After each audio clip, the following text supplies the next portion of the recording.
Hey guys, my name is Damon and I'm with Hydrophobia Power Wash. I don't really make YouTube videos, but I wanted to share this mod with you because I was looking around online and I haven't really found an effective way to lock my trigger in the on position. So this is the problem I was having.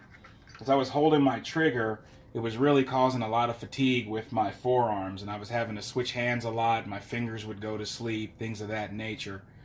So I started asking around and looking around online and watching YouTube videos, and what I found some people doing was they would take a tennis ball and wedge it into their trigger. Now this does work, but what I found is the tennis ball really doesn't fit in there well, and a little bump and it pops right out. So another thing I tried was I made this little clip here out of some scrap metal that I had, and what I would do is push this onto the trigger to hold it down. Now this worked pretty good, but what I also found was it was very easy to bump off.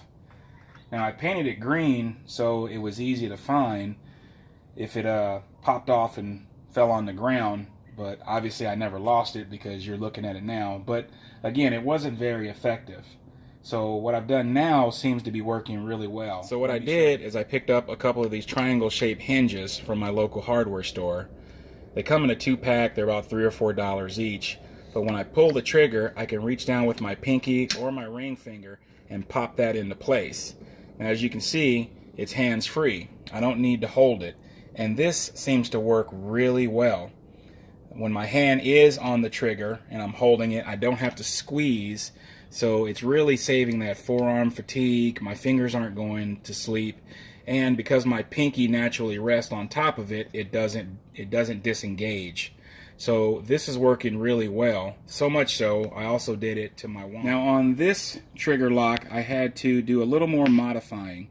I had to tack weld a piece of steel to make the hinge a little bit longer to hold the trigger in the open position. Now if you don't have access to a welder, you could use epoxy or maybe a product like Fast Steel. It's a putty that you can put together and stick these two together. It dries in just minutes. So that's another way of extending this. Another thing you could do is buy a longer hinge, but what I found is as this hinge gets longer, it also gets wider. Now for me, I didn't want the hinge to stick out past my trigger guard. Maybe that won't bother you and you can just use a longer hinge, but either way, both will work.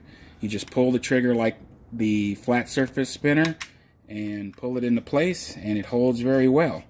Your pinky naturally rests on top of it, so it won't come off. And just for an added measure, I took a file and filed a little bit of a groove there so it would have a little bit of a spot to kind of sit in, because the wand obviously is moving around a lot more than the trigger for a flat surface cleaner. Drill a couple of holes, put a couple screws or bolts, excuse me, with some washers, and it's really good to go. I decided to paint it black just to make everything match, but this works really well. It prevents me from having the arm fatigue that I was talking about. I don't find that my fingers are going to sleep as much, and transitioning from one hand to the other is very simple. And I really like this, so I wanted to share this with you because, like I said, there's nothing out there like this. So there you have it, guys. These are my trigger lock modifications. Like I said, they work really well and they really save on the arm fatigue. I hope you like this video, and if you have any questions, feel free to leave a comment. Have a good one.